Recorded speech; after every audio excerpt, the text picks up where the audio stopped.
oci Kang, cuman karena keserang hawar daun dah. Hawar daun berupa jamur tuh. Nah, luntung hawar daun. Terus eta ocinya.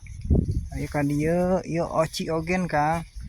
Ya oci ya termasuk ya aman sih, nggak ada hawarnya, cuman ya jamurnya tuh daunnya pada tertok.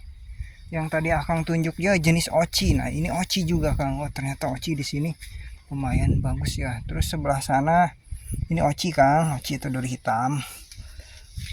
Terus kita jalan lagi ke sini. Ah ini juga musaking Kang, musaking bagus ini. Cocok banget nih. Wah rimbun Kang, musaking. Ya cuman sama jamur juga di daun-daun tua kelihatan ada bintik-bintik kuning. Yang paling ujung ini kita lihat musaking juga. Nah ini musaking. Musaking ujung di sebelah sana ternyata masih ada rupanya ya. Rupanya di sebelah sana ujung itu bawor nampaknya. Ini musaking Kang. Itu ujung bawor Kang.